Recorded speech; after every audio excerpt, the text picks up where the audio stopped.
창세기 2장에는 이것이 천지가 창조될 때에 하늘과 땅의 내력이니 하면서 다시 한번 창조에 대해 간략히 그러나 좀 다른 관점에서 서술하고 있습니다.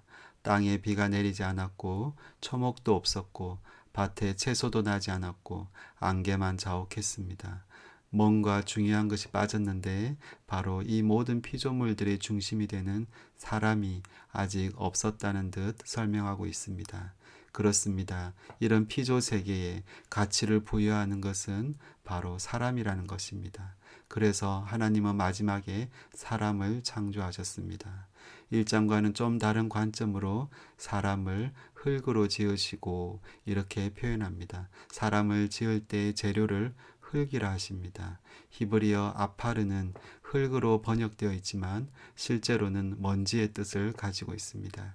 인간의 존재를 먼지에서 가져왔다는 다소 충격적인 이야기입니다. 흙보다 더 하찮게 여겨지는 재료로 만들었다 하십니다. 그러나 중요한 것은 하나님의 생기, 즉 생명의 호흡을 불어넣었더니 생령, 즉 살아있는 존재가 되었다는 것입니다. 비록 땅의 먼지 같은 존재이지만 하나님의 생명의 호흡이 불어넣어지면 살아있는 존재로 바뀌어진다는 것입니다. 반대로 하나님께서 생명의 호흡을 거두어 가시면 사람은 다시 흙으로, 다시 먼지 같은 존재로 돌아간다는 의미가 됩니다. 인간이 처음 지음 받았을 때에 중요한 것은 바로 생명의 호흡, 생기였습니다.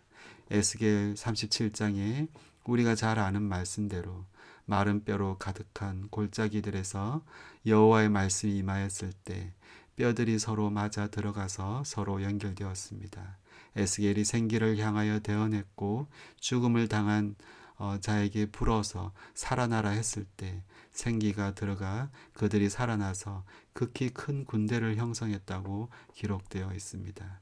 결국은 하나님의 영 그리고 하나님의 호흡이 불어 넣어져야 티끌도 마른 뼈도 살아나는 것입니다. 그렇습니다. 사람이 살고 죽는 문제의 핵심은 바로 하나님의 호흡입니다. 하나님의 영인 성령에 있습니다. 우리가 지금 하나님 앞에 살아있는 존재인지 아닌지는 바로 내 안에 하나님의 영이신 성령이 계시는지에 달려 있습니다. 여호와 하나님이 사람을 지으시고 그들을 동방의 에덴에 만드신 동산에 두셨다고 합니다. 만드신 사람을 기쁨이라는 뜻의 에덴 동산에 두셨습니다. 아름답고 먹기에 좋은 나무가 있었고 에덴에서 흘러나오는 4개의 강줄기가 온 사방의 땅들을 적셨습니다. 또 주목할 내용은 바로 두 나무입니다. 하나는 생명나무이고 하나는 선악을 알게 하는 나무입니다. 하나님께서 그 사람에게 동산 각종 나무의 열매는 임의로 먹을 수 있지만 선악을 알게 하는 나무의 열매는 먹지 말라 하십니다. 먹는 날에는 반드시 죽을 것이라 하십니다. 모든 것을 할 수 있고 모든 나무의 열매는 먹을 수 있었다는 것은 에덴 동산 안에서 사람이 누릴 수 있는 허용된 자유가 있었다는 것을 알 수 있습니다. 그러나 사람이 하나님의 형상을 따라 지음을 받았지만 사람이 하나님이라는 말은 아닙니다. 그렇습니다. 하나님과의 사람 사이에는 창조주와 피조물이라는 질서가 있었습니다. 하나님은 우리 사람이 이러한 질서 속에서 하나님의 형상을 가진 존귀한 자로 그리고 생육하고 번성하고 땅에 충만하고 땅을 정복하라 하셨고 모든 생물을 다스리라 하셨습니다. 사람이 가졌던 이런 자유라고 하는 것은 하나님을 대적하고 스스로 하나님과 같아질 수 있고 같아져도 된다는 자유를 말하는 것이 아닙니다.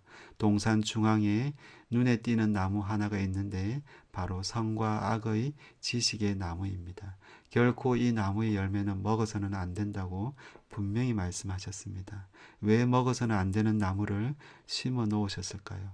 처음부터 위험의 싹이 없었다면 좋지 않았나요? 왜 하나님은 처음부터 이 두 개의 서로 상반된 나무를 만들어 금지 명령을 내린 것일까요? 의문점이 한두 가지가 아닙니다.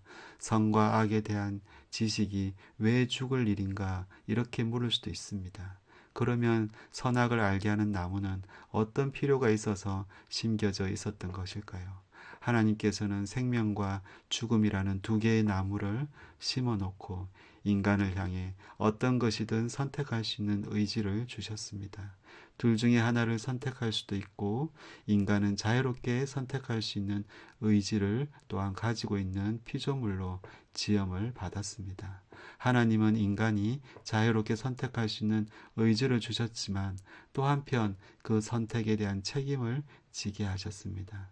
생명나무를 먹으면 어떤 결과가 있고 선악의 지식의 나무를 먹으면 어떤 결과가 오게 되는지 미리 다 알려주시고 선택하게 하십니다. 당연히 생명나무의 열매를 먹기를 선택하는 사람을 보면서 하나님은 매우 기뻐하실 것입니다. 인간이 가졌던 에덴에서의 자유의 진정한 의미는 창조주 하나님과 피조물 인간과의 관계 속에서 그 질서 속에서의 자유입니다. 인간은 창조주께서 허락하신 모든 것을 누릴 수 있었습니다. 그러나 이런 질서가 깨어진 속에서 누리는 자유는 소위 말해 방종입니다. 아무리 선악을 알게 하는 나무가 눈앞에 있다고 해도 아담과 하와는 기쁨으로 생명나무를 선택하여 먹을 수 있는 선택의 자유가 있었습니다. 얼마든지 하나님의 말씀을 기억할 수 있었고 얼마든지 좋은 것을 선택하여 누릴 수 있었습니다. 소위 말해 선택의 기쁨이 있었던 것입니다. 자유라고 하는 것은 좋은 것을 선택한 결과로 기쁨이 주어지는 것입니다. 에덴이라고 하는 기쁨을 누릴 수 있는 것은 생명나무와 선악의 지식의 나무가 동시에 존재할 때, 그리고 그 중에 생명을 선택하려고 할 때 가능하고 이 기쁨이 지속되게 되어 있었습니다. 인간의 죄악은 결국 인간에게서 생명나무를 선택할 수 있는 자유를 잃어버린 결과를 가져왔습니다. 그리고 하나님을 선택하고 기쁨을 누릴 수 있는 것까지 모두 잃어버렸습니다. 예수님이 우리를 구원하신 의미를 다르게 말한다면 다시금 이 생명나무에 다가갈 수 있고 그 열매를 먹을 수 있게 해 주셨다는 것입니다. 이제는 과거에 손상되었던 자유의지를 회복시켜 주셔서 하나님께서 기뻐하시는 일을 다시 택할 수 있게 해주셨고 그것으로 인해 다시 기쁨을 회복하였다는 것입니다. 다시 에덴의 기쁨으로 돌아올 수 있게 되었습니다.